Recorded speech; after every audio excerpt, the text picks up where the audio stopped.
Olá, meu amigo, olá, minha amiga. Louvado seja o nosso Deus por nos dar mais uma oportunidade de estarmos aqui juntos para aprender um pouquinho mais da palavra do Senhor, né? Para nós é uma alegria muito grande saber que você está aí nos prestigiando, acompanhando essa transmissão, que é feita com todo carinho para você que nos ouve, que nos assiste, independente da sua religião, da sua denominação. Essa programação é feita aqui com o intuito de levar conhecimento bíblico para você e com a esperança de que Deus te abençoe, abençoe sua família e que você tenha fé em Deus e que Ele te dê a vida eterna. Amém. Essa é a nossa intenção, nosso objetivo. Convido você a pegar sua Bíblia, porque agora iremos fazer a recapitulação da lição da escola sabatina. Aí você que não é adventista fala assim, por que eu vou fazer lição da escola sabatina? Nós adventistas, nós guardamos o sábado, porque nós acreditamos que o sábado ele é bíblico, ele não foi abolido. Mas você que não é adventista, você faz o estudo da escola dominical, é a mesma coisa. Tanto a escola sabatina quanto a escola dominical, a intenção, a ideia é estudar a palavra de Deus. Então não tem problema nenhum você que não é adventista acompanhar o estudo da lição da escola sabatina, porque na verdade tudo é baseado na palavra de Deus, na Bíblia, tá bom? E a gente tem uma alegria muito grande, nós aqui temos uma alegria muito grande em saber que você que não é adventista nos prestigia com a sua audiência, com a sua companhia aí no YouTube, no Instagram, nas redes sociais, tá bom? Hoje eu tenho aqui a presença do meu querido irmão Messias. Estamos aqui mais uma vez para comentar um pouquinho sobre a palavra de Deus e muito importante aqui o capítulo 4 de João, onde que a gente vai discorrer aqui esse estudo. Muito bem. Querido irmão Ed. Bom dia a todos, é mais uma vez uma satisfação, prazer estar com nossos amigos aqui, com você que está em casa, né, para poder partilhar o pão e a água da vida, né, que é a palavra de Deus. Muito bem. Querido irmão Wagner. Prazer também estar com todos vocês aqui, estar com vocês que estão nos acompanhando aí através do YouTube. Se você está nos assistindo agora neste momento, é porque Deus moveu todos os seus anjos, né, que são responsáveis aí por vocês, para estar nos assistindo aqui agora. E nós estamos aprendendo e passando para vocês. E vocês também, através dos seus comentários aí, vocês também podem mandar aqui para nós agora ao vivo, né? E a gente vai estar aceitando muito bem os comentários de vocês. É isso aí. O tema da semana, nós estamos aqui na lição número 5, né? E o tema da semana, o título é o testemunho. Nós vimos na lição passada, a lição número 4, alguns testemunhos, né, de que Jesus é o Messias. E essa semana, a lição número 5 traz aqui o testemunho dos samaritanos. Então, nós vamos ver que esse povo, eles também testemunharam algumas pessoas, né? A gente vai ver a história da mulher samaritana junto ao poço.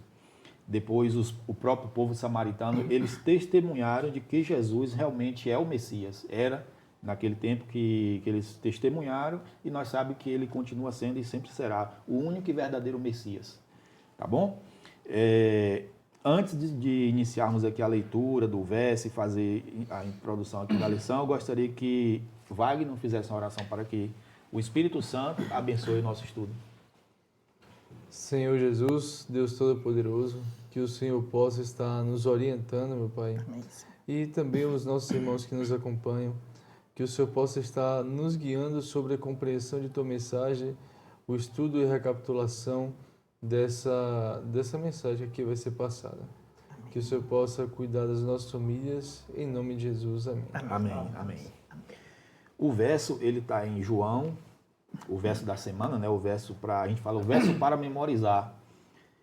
Ele está em João, capítulo 4, versículo 42. Eu gostaria que você, Ed, lesse para a gente.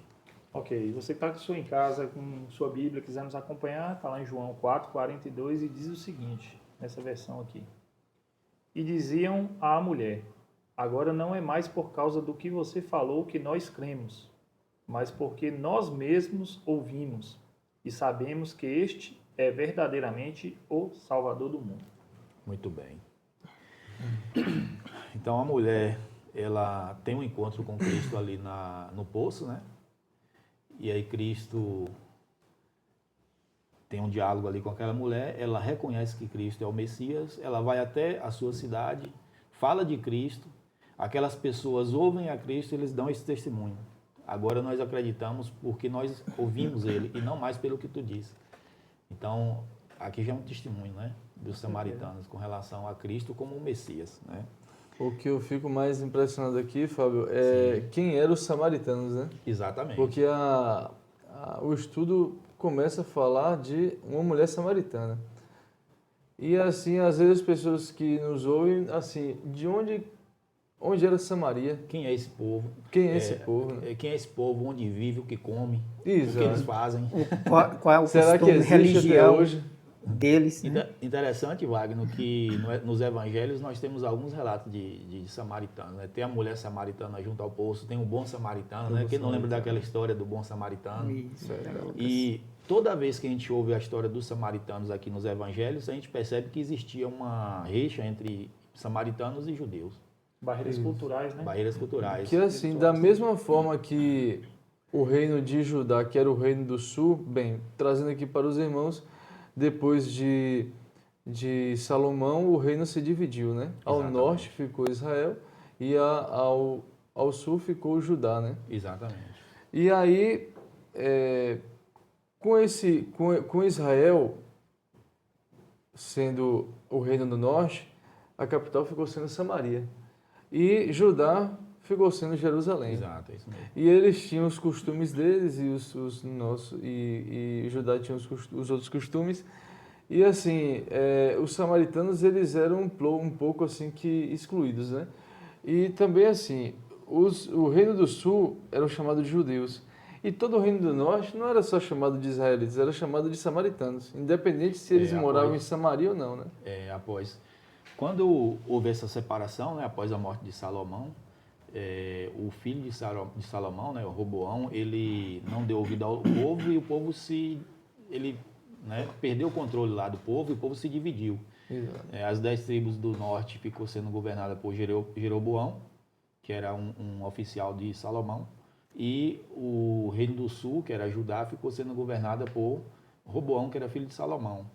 E aí já começou ali a gente vê nas escrituras que Jeroboão, ele introduz a idolatria em Israel. Né? Israel, que a gente fala, o reino do norte, né? As 10 tribos do norte, onde a capital era Samaria. E ali ele começa a introduzir a idolatria. Ele fez o que era mal perante os olhos do Senhor. E aí ele levanta 2 altares de ídolos, né? E inclusive um era um bezerro de ouro. Lembrando lá quando o pessoal ainda estava no deserto. Com Arão, né? Então já começou essa diferença entre Judá e Israel. Né? Isso aí foi se estendendo ao longo da história. E por que passou a ser chamado de Samaria? Essa divisão aconteceu, né? Na época lá da morte de Salomão, após a morte de Salomão, e reinos foram se levantando tanto no norte quanto no sul. E um dos reis do norte foi o rei Onri. Esse Onri, ele fundou uma cidade e deu o nome de Samaria, e passou a ser a capital do reino do norte. Isso. Esse Onri teve um filho, e o filho dele se chamava Acabe, né? E Acabe se casou com Jezabel, que era uma mulher pagã. Promíscua. E Acabe, ele erigiu o templo de Dagon, de Baal. Ele erigiu lá em Samaria, que era a capital de Israel, do Reino do Norte, o templo de Baal. E lá passou a adorar, acabou-se a adoração ao Deus verdadeiro, aquele processo lá do ritual de sacrifício que acontecia lá em Jerusalém, no templo que Salomão erigiu. E aí começou um processo idólatra. Eles adoravam Baal. Tanto é que Elias, né, foi levantado por Deus e foi confrontar Acabe e Jezabel. E tem aquela batalha épica lá do monte, né? O Monte Carmelo. Só para os irmãos entenderem, né? Isso aí, Jerusalém estava vivendo e Judá outra história. Exato. E Israel, o reino do norte, estava vivendo a sua história lá. Eram exatamente. divididas, né? Porque o pessoal não pensava que era tudo um reino só. Isso aí já tinha ocorrido a divisão, né? Talvez para ficar mais claro aqui na mente dos irmãos, que talvez não conheça exatamente como que aconteceu, Quando o povo de Deus ficou cativo durante 400 anos no Egito, aí Moisés liberta o povo. Antes de entrar na terra de Canaã, a terra prometida, ele morre e Josué finalmente ele consegue entrar em Canaã e estabelecer ali o povo. E ele faz a divisão das terras, né? Entre as 11 tribos, porque Levi não recebeu possessão de terra. Exato. E aí algumas tribos ficou ao norte do que hoje é Jerusalém, que não existia naquela época, Jerusalém a cidade. Não. Algumas ficou a oriente, que é após o Rio Jordão, e o restante, as 2 tribos, ficou ao sul. E aí, quando acontece essa divisão dos reinos, uma parte ficou no norte, uma parte ficou no sul. E como a gente estava falando, na época de Acabe, houve essa batalha com o profeta Elias. Ele entra em Samaria, depois que ele vence lá no Monte Carmelo, ele entra em Samaria e termina de eliminar o restante dos adoradores, dos profetas de Baal. Isso. Então, Samaria, ela se tornou um símbolo de idolatria. E por isso que eles não se davam bem com Judá. Quando o rei do norte, de Israel, ele fez uma parceria com algumas nações para tentar destruir Judá, o rei de Judá fez aliança com o rei da Assíria. Né? E o rei da Assíria foi e destruiu o reino do norte, as 10 tribos. E aí passou a existir Israel, o povo de Israel passou a existir apenas em Judá. No caso, esse rei da Síria foi Tiglat-Pileser, né? Tiglat-Pileser. O rei de Israel, na época, era Peca. Peca fez aliança com Rezim, que era o rei da Síria, com S. E o rei Acaz, que era o rei de Judá na época, fez aliança com Tiglat-Pileser, que era o rei da Assíria. E aí Tiglat-Pileser destrói tanto o Rezim, rei da Síria, quanto Acaz, rei do norte. E aí passa a existir apenas Judá. Só que essa aliança que Acaz faz com Tiglat-Pileser não ficou barato. Ele começou a cobrar impostos e ouro e prata. E aí chegou uma época que o rei Ezequias ele foi sitiado pelo rei Senaqueribe, que já era o rei da Síria na época, e ele tentou destruir Jerusalém. Aí Ezequias, junto com o profeta Isaías, ele ora ao Senhor e o Senhor diz, não se preocupe, porque nenhuma flecha será lançada sobre Jerusalém. Eu vou batalhar por vocês. E naquela mesma noite desce o anjo do Senhor e destrói 185 mil soldados de Acaz, soldados assírios. 185 mil soldados no arraial assírio, que estava sitiando Jerusalém. E aí foge o rei da Síria, que eu esqueci o nome agora, eu acabei de falar. Senaqueribe. Ele foge, entra no templo do seu Deus lá na capital da Assíria, que era Nínive, a mesma cidade que Jonas foi pregar, entendeu? E lá ele é morto pelos próprios filhos. Aí passa-se os anos, o rei Nabucodonosor da Babilônia invade Jerusalém e destrói a cidade e o templo, e leva cativo os judeus para a Babilônia. Fica 70 anos. 70 anos após o cativeiro, o rei Dario II autoriza Zorobabel e Esdra a reconstruir a cidade e o templo. E lá aparecem os samaritanos, que era o remanescente daquelas 10 tribos que foi destruída. Só que não era mais um povo de Israel, era um povo misturado. Israelitas com...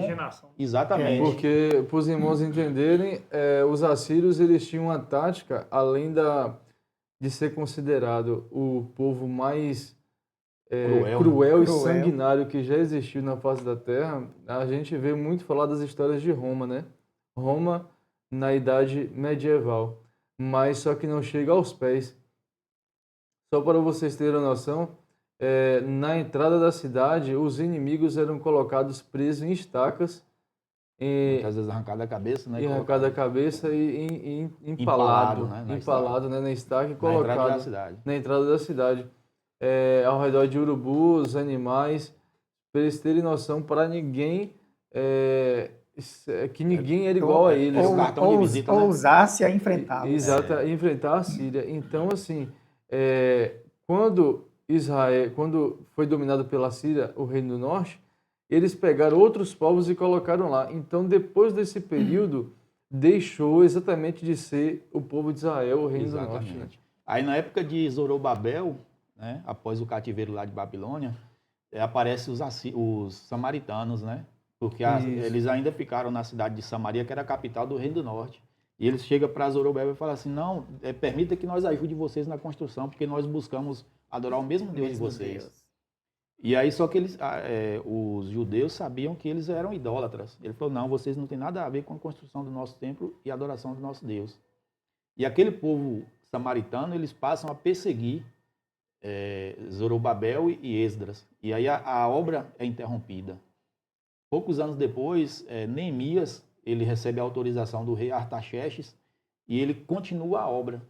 E aparece 3 personagens ali, samaritanos, que começam a perseguir Neemias e os construtores, né? Que é Tobias, Sambalate e o outro eu esqueci o nome agora. Eles vão lá e tentam de todo jeito de parar com aquela obra, mas eles não conseguem. Tanto é que Neemias e os construtores é dito que eles eram construindo com a mão e a espada na outra, né? Eu ia falar isso agora. Exatamente. Então, os samaritanos, eles começaram a perseguir o povo de... Impedir a reconstrução do templo. Inclusive, quando o povo foi levado para o exílio em Babilônia, aqueles que não foram levados escravos ficaram em situação de miséria lá na cidade destruída e eles foram explorados, né, pelos samaritanos. Isso. Né? Então fica muito evidente aqui, dentro desse contexto histórico apresentado aqui, algumas coisas para mim ficaram bem impregnadas na minha mente, me faz meditar bastante, acredito que o pessoal em casa. O povo era um só.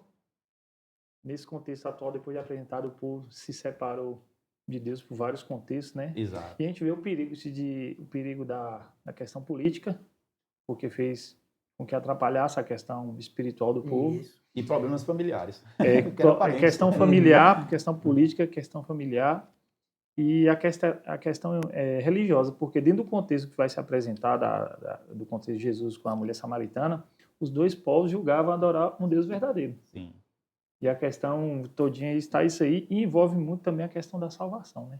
Exato. Em todos os aspectos vai ser apresentada no contexto aqui do estudo da lição, né? E a importância do porquê que Jesus foi naquele lugar, dentro de um povo totalmente hostil, né? Onde nos dias de hoje talvez seria uma pessoa para levar a mensagem de Deus, ela fala, não, nesse lugar eu não vou não. Povo muito hostil, povo idólatra, povo não tem nada a ver com Deus, e Jesus vai nos mostrar que é o contrário.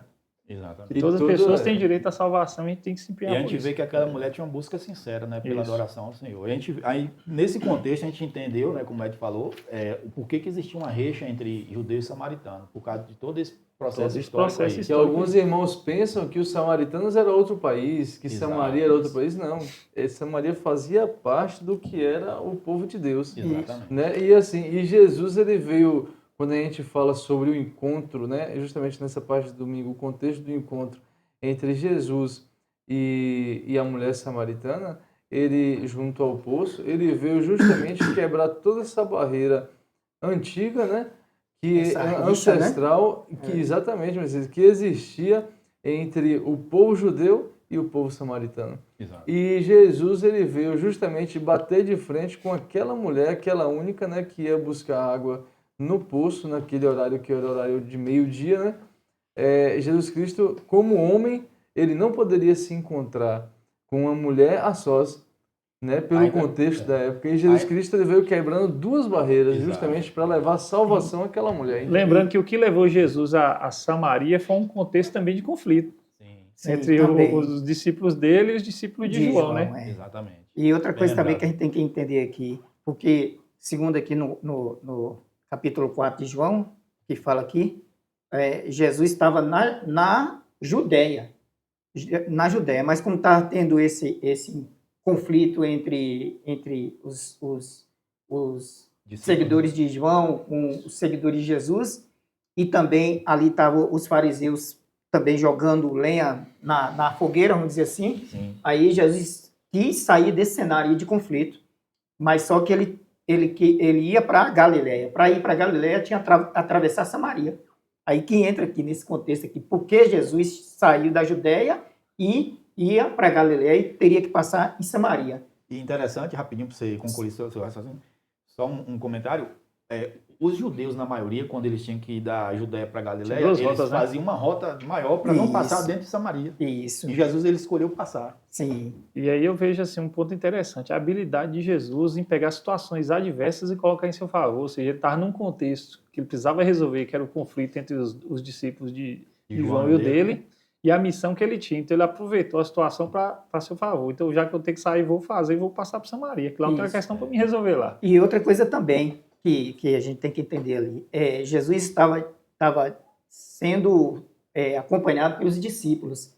E da mesma forma que a gente está falando aqui de todo esse conflito que existia entre esses dois povos, os discípulos não eram diferentes. Eles também carregavam essa inimizade contra esse povo. E Jesus Essa barreira cultural tá já queria trabalhar para que eles percebessem que o evangelho, o que Jesus estava ali, não apenas como salvador dos judeus, mas sim como salvador de todas as pessoas, de todos os povos, né? e inclusive os samaritanos que eles tanto odiavam. Então era uma lição para os discípulos também. Exatamente. Então Jesus sai da Judéia, em vez dele ir por um caminho maior, mas ele preferiu ir pelo caminho pela Samaria, porque lá ele tinha um encontro que a gente vai descrever aqui com uma mulher, para salvar aquelas pessoas ali. Interessante, Ed, que quando é dito que essa mulher, aqui diz assim, ó, nisto veio uma mulher samaritana, tira água, Jesus lhe disse. Né? Só que é dito aqui que ela veio meio-dia, era por volta de meio-dia, no versículo 5, né? Era por volta de meio-dia. Nisto veio a mulher samaritana tirar água.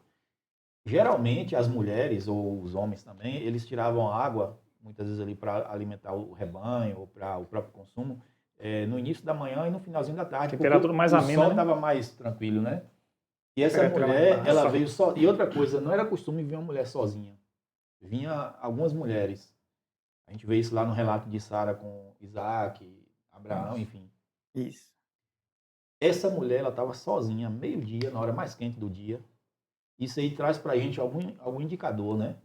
Alguns historiadores e estudiosos da Bíblia afirmam que aquela mulher, ela estava fugindo do preconceito, né? Ela não era uma mulher bem Ela não queria ser vista por ninguém. Bem né? visto na na sociedade. sociedade.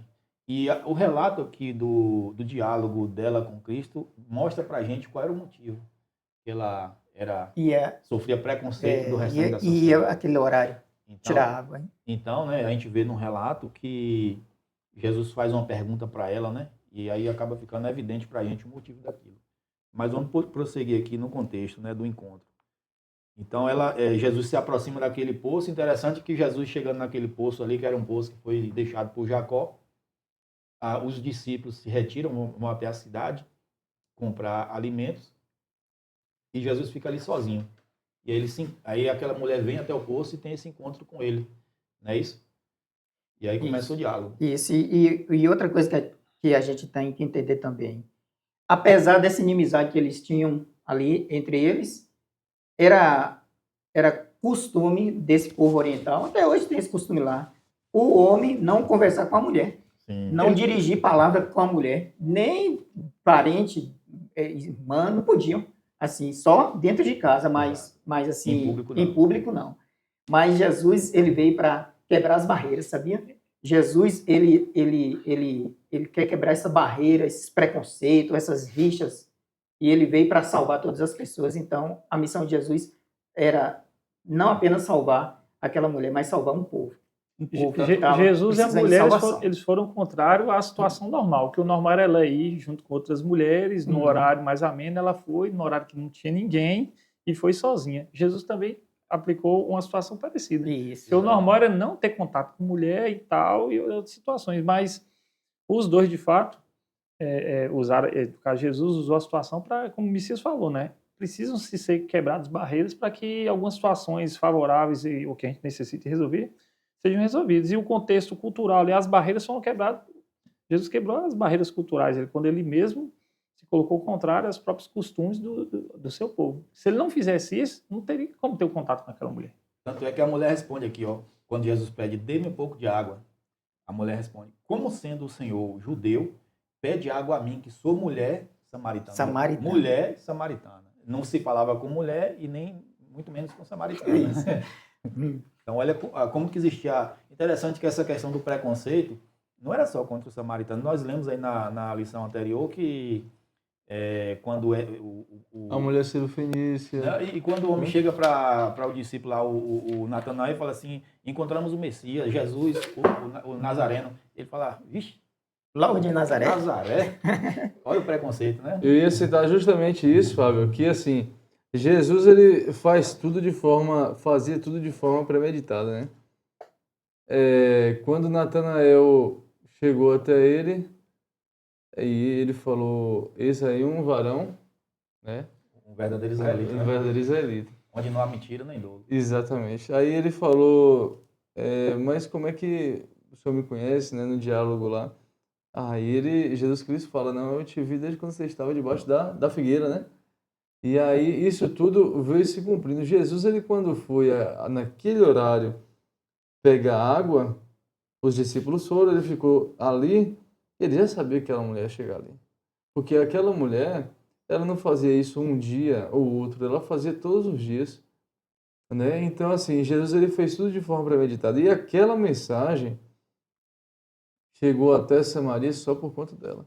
Exatamente. Ele usou o princípio da reciprocidade, né, para poder ganhar confiança e se aproximar dela. Quando ele pede um pouco de água para ela, automaticamente era uma coisa que os judeus não faziam por causa do seu contexto. Ele sabia que se oferecesse algo a alguém, a pessoa automaticamente teria que fazer o contrário, né, devolver a boa ação.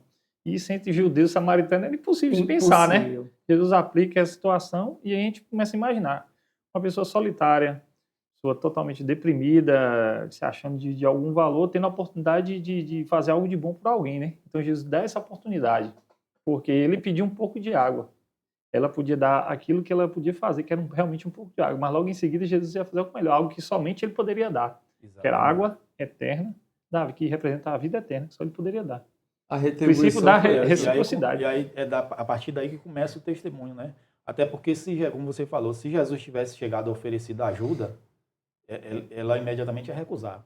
De um estranho, tem Não, alguma deixa coisa eu te por ajudar a trás aí, pegar né? água, aí ela ia recusar. Aí quando ele chega pedindo, ela ainda retruca, como que você pede água sendo eu mulher samaritana? E aí quando ele fala assim, ó, se conhecesse aquele que te pede, você pediria, eu lhe daria água da vida.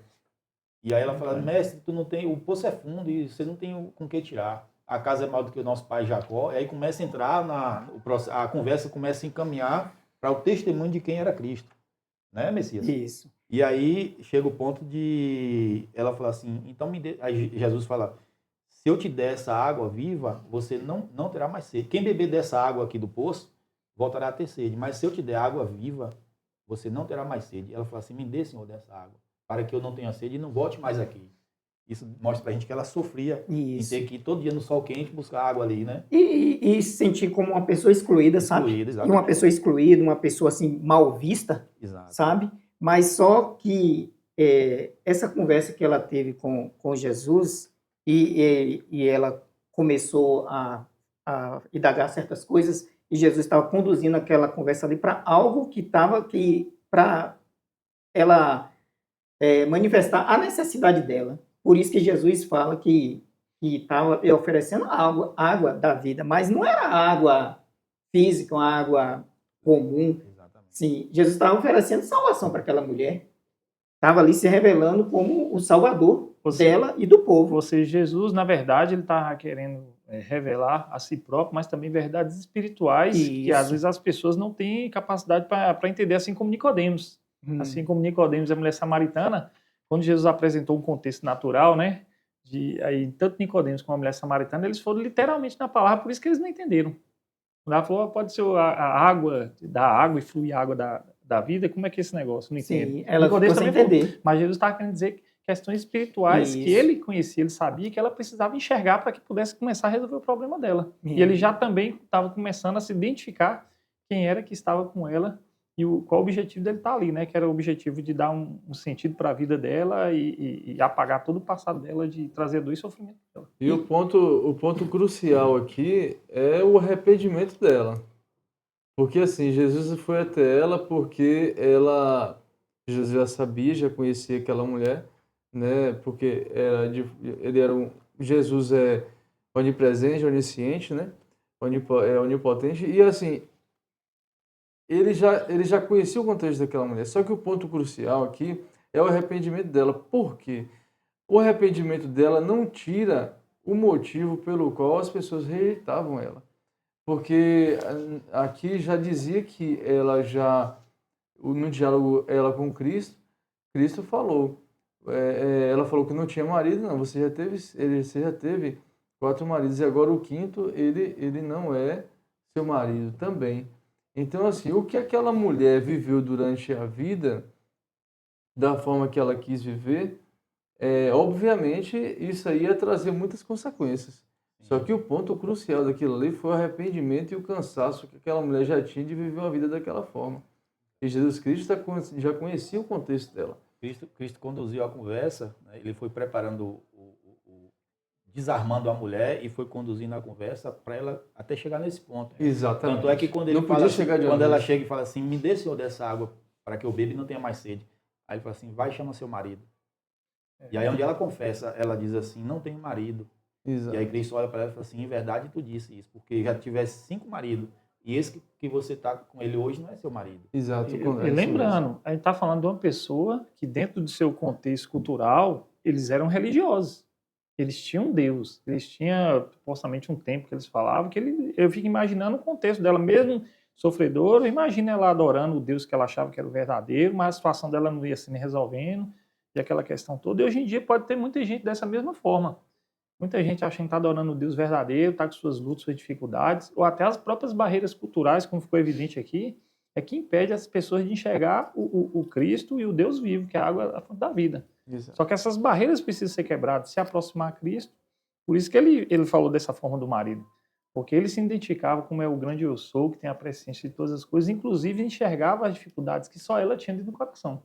E que ela sabia desse contexto todo, né? Então precisava realmente dessa aproximação. E mais, o que me chama mais atenção, evidente do estudo das profecias, é de que Jesus também estava ali porque ele precisava cumprir as profecias, como está dito aqui nos textos de Jeremias 2:13 e Zacarias 14:8, com relação por que o povo estava disperso, por que o povo estava separado. E o texto de Jeremias fala bem disso. Eu gostaria até que os irmãos abrissem para ler esse texto para quem está em casa entender o contexto. Jeremias? Jeremias, capítulo 2, versículo 13. Vamos ver. Capítulo 2. Jeremias 2:13. É onde relata a questão da água, né? Isso. Você vê que foi falado lá no Antigo Testamento a respeito da água, né? E diz o seguinte, 2:13. Porque 2 males cometeu o meu povo.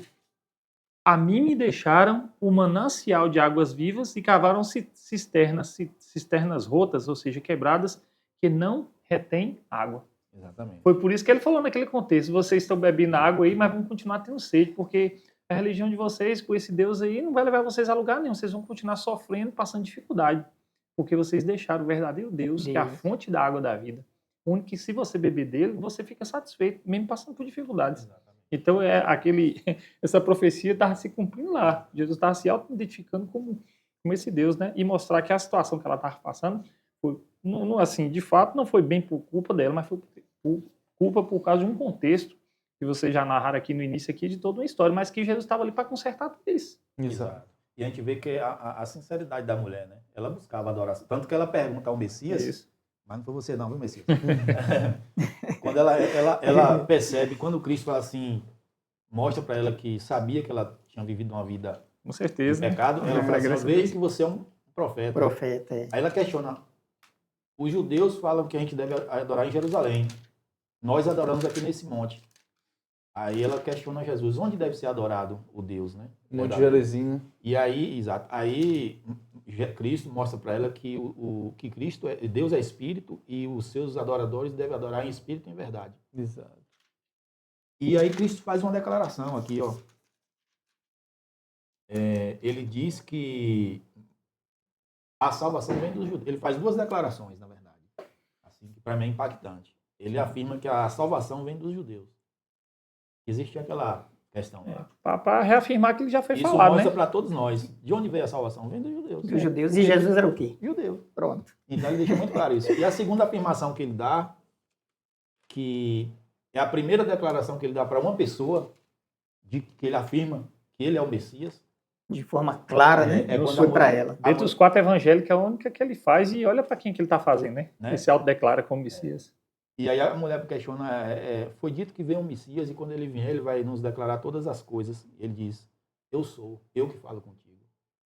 Ele deixa muito claro ali que ele é o Messias.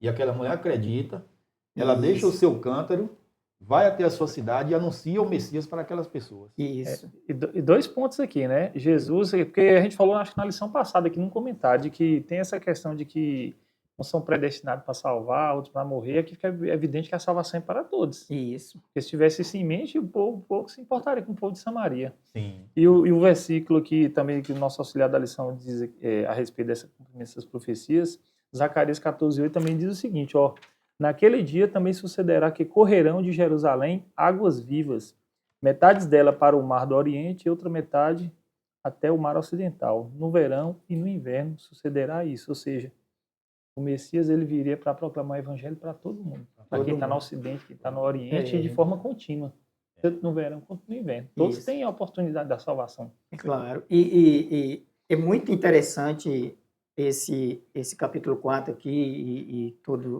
toda essa situação assim, com esse povo, um povo assim, que afastou de Deus. Que o evangelho é universal. O evangelho, o povo judeu, eles eram exclusivistas.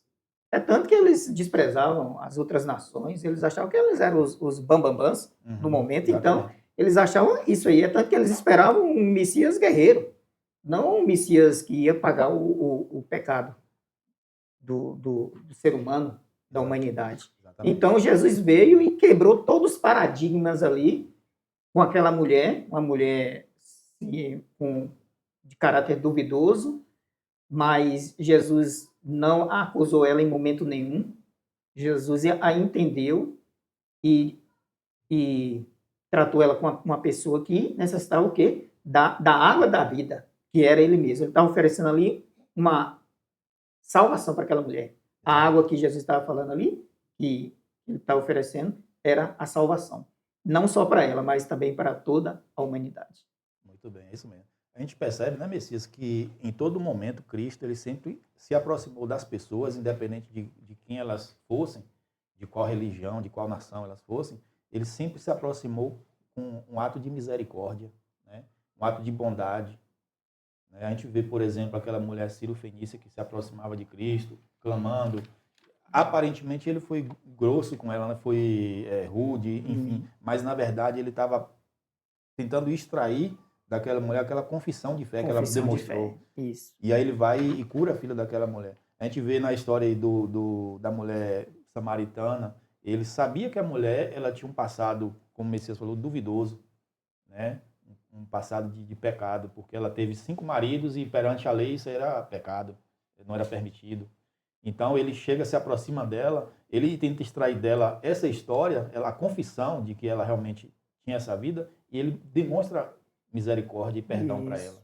Tanto que ela sai e vai proclamar para os seus compatriotas o Messias. E ela entendeu a mensagem corretamente, que ela poderia estar tentando, se ela entendesse errado, ela poderia dizer que Jesus estava tentando humilhar ela, né? Além do fato de saber isso aí, Exatamente. que ela tinha 5 mais a situação que ela era, poderia provocar ela uma reação negativa. Mas pelo fato dela entender, ela compreendeu que Jesus enxergava o coração, mas como aquele ali que sabia da situação, mas estava provendo para ela a cura e a solução para esse problema, e não para apontar. Então, hoje, nos dias de hoje, para que a gente possa pregar o evangelho, a gente não pode ter barreira com ninguém. Exatamente. Tanto do maior, como não é por ser rico, ser pobre, negro, questão étnica, cultural, nenhuma. O único objetivo que a gente tem em tratar com essas pessoas é a questão de tratar com elas, a questão de elas entenderem seus erros, mas elas mesmas buscarem arrependimento e perdão em Cristo. Em Cristo. Só isso. Isso. Tanto é, Messias, que isso que você falou sobre o evangelho ser universal, tem muita gente que não entende. Acha que o evangelho foi aberto para todos só após o Novo Testamento, com a chegada de Cristo encarnado. Não. Se a gente pegar no início do Gênesis lá, Aberto. Deus levanta Abraão e fala assim, através de ti serão benditas todas as nações da terra. Isso. Então o evangelho desde o princípio foi para todos. Sempre para tudo. Né? Só que o que existe, né? Existe essa divisão de nações, existe costume, tradições, e tudo isso aí cria barreiras para que essa verdade universal seja disseminada. O que Cristo fez ali em Samaria? Derrubou todas aquelas barreiras ali de preconceito, de impedimento, Separação, sabe? né? De separação. Exato. Conversou com aquela mulher, não a acusou, mas Uhum. ofereceu o que? Perdão para ela. Revelou-se para ela como o verdadeiro Messias, porque que ela revelou para ela ali diretamente, coisa que ele não fazia para o povo dele, lá falou, fez para ela. E aquela mulher ali se tornou o quê?